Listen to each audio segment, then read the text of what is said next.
अस्सलाम वालेकुम जी, मैं हूं ज़िया बलोच और आप मुझे सोशल मीडिया प्लेटफॉर्म्स पर सुन रहे हैं और देख रहे हैं। सामीन, इस रात गए मेरे पास 2 ख़बरें थीं और उसमें मैंने एक का इजाफ़ा किया कि आपसे इन 3 पॉइंट्स पर आज रात गए भी चलें आपसे बात कर ली जाए।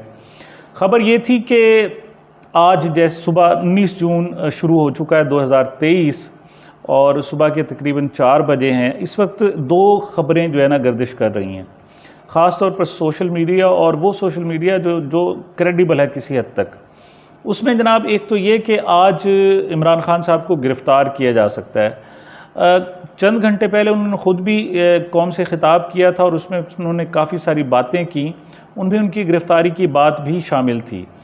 तो उनका कहना ये था कि सुबह मैंने कोई 20 के करीब केसों में पेश होना है और हो सकता है उनमें से किसी एक बेल भी मुझे ना मिले, कोई एक जज पर भी दबाव हो और वो ज़मानत मेरी कैंसिल हो जाए तो मुझे साहब गिरफ़्तार कर लिया जाएगा।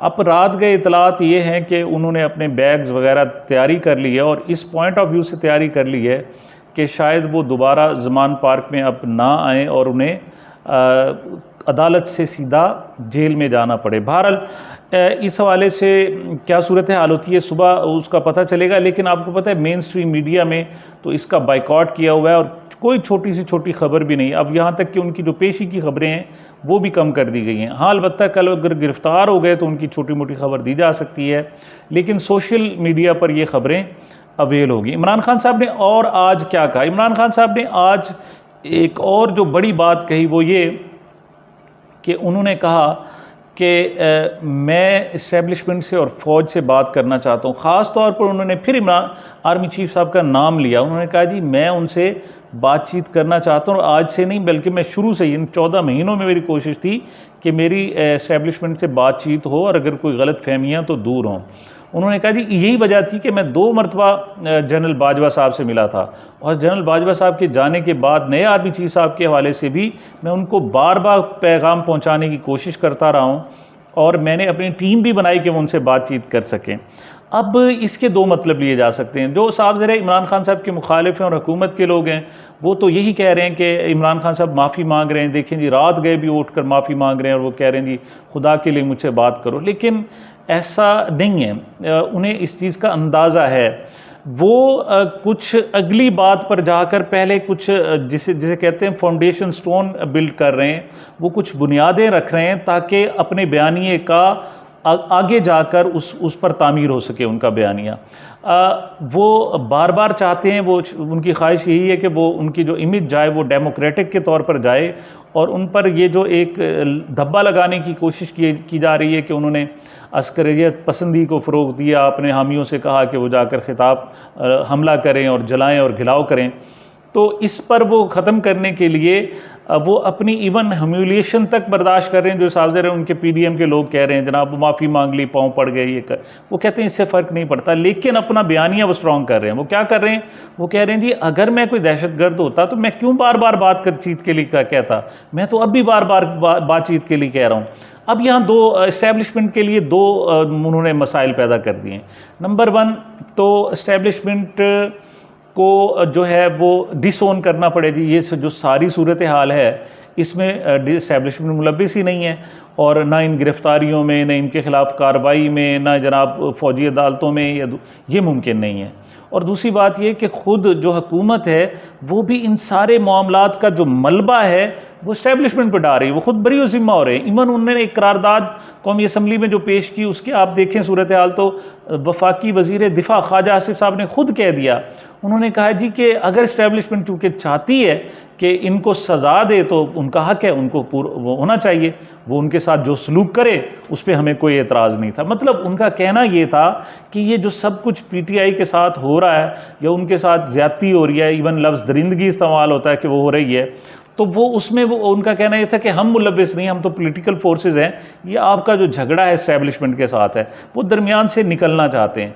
अब इस्टेब्लिशमेंट कैसे निकले वो खुद ऑन कर चुके हैं, ख़ास तौर पर इसको कि जनाब वाकई ये फ़ौज का एक डायरेक्ट मामला है।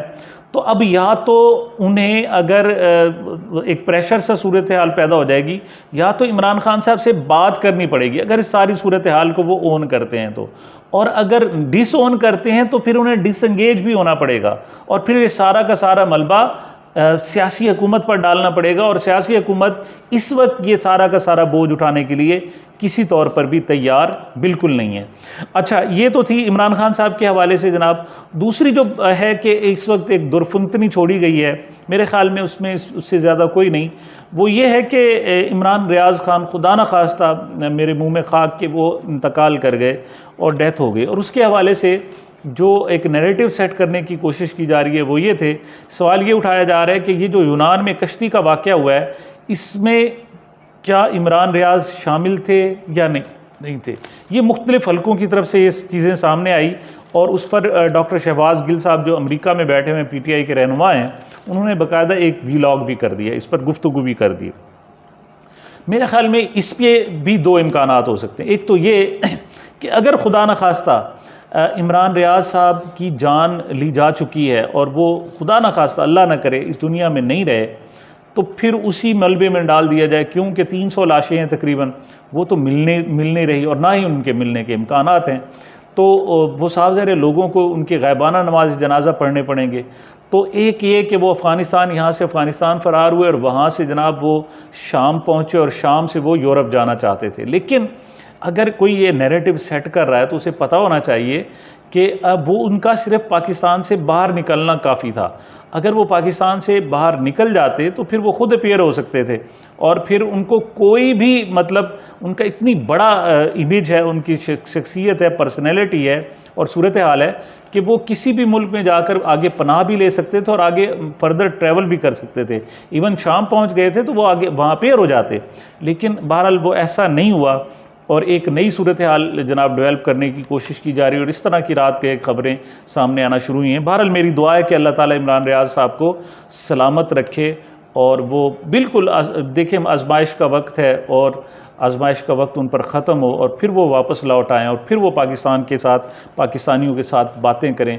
वो वाहिद शख्स था जो रोज़ाना कम से कम 10 लाख लोग उनकी बात को सुनते थे, और ये जनाब तकरीबन 1 करोड़ लोग एक हफ़्ते में उनकी बात को सुन लिया करते थे। तो वो एक बड़ा नाम है, बहुत सारी दुआएं उनके साथ हैं।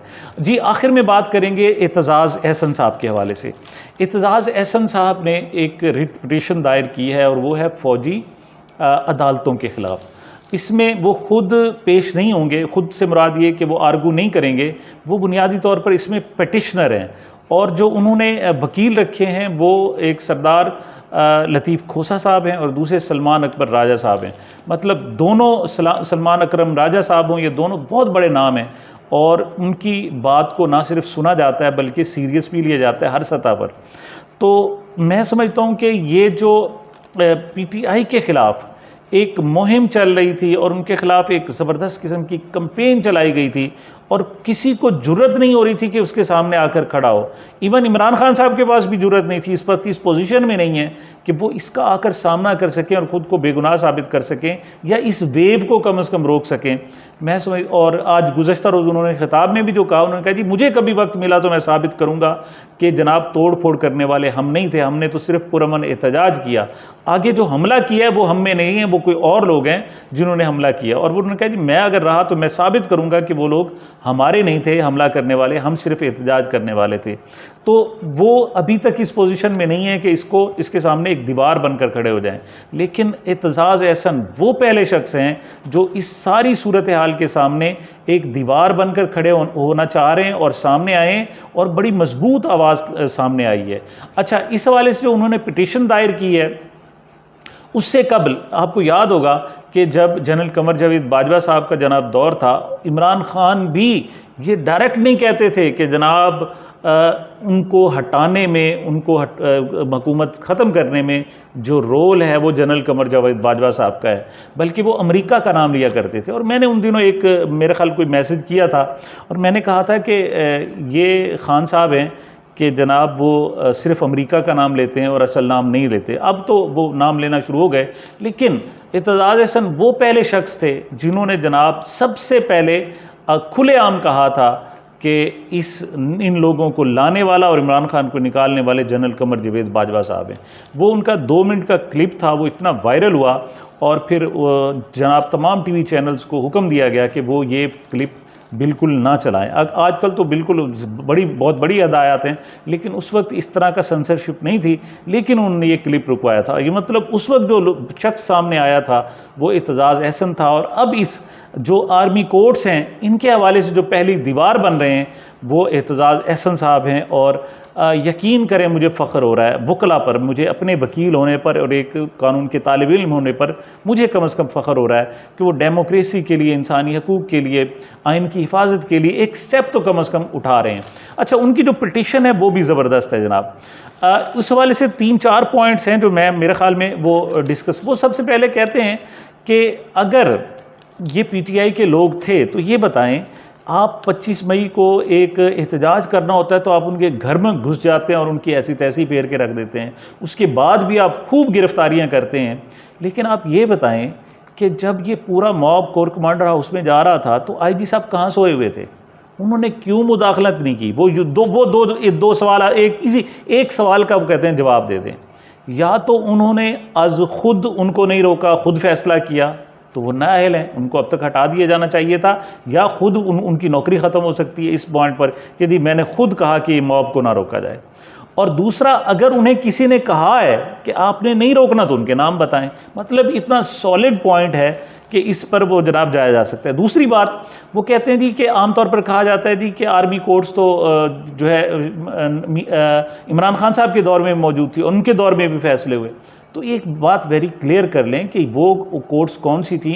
वो आर्मी पब्लिक स्कूल पर जब अटैक हुआ था 2014, 16 दिसंबर 2014 में, और 2015 में जाकर ये कोर्ट्स बनी थी। एक आईनी तरमीम पास हुई थी, उसमें इनको जनाब 21वीं तरमीम थी वो, और उसमें इनको वैलिड करार दिया था। उसमें हुकूमत, अपोजिशन सब ने मिलकर वोट दिया था। ये वही वक्त था जब रज़ा रब्बानी साहब रो पड़े थे जनाब हमें खुद से इस किस्म की जनाब कानून साजी करनी पड़ रही, हालांकि हम आर्मी कोर्ट्स के बड़े मुखालिफ रहे हैं। अच्छा, तो उनकी जो मुद्दत रखी गई थी वो 2 साल थी, और उसी आइन में दर्ज कर दिया गया था कि अगर ज़रूरत पड़े तो 2 साल के लिए मज़ीद बढ़ाई जा सकती हैं।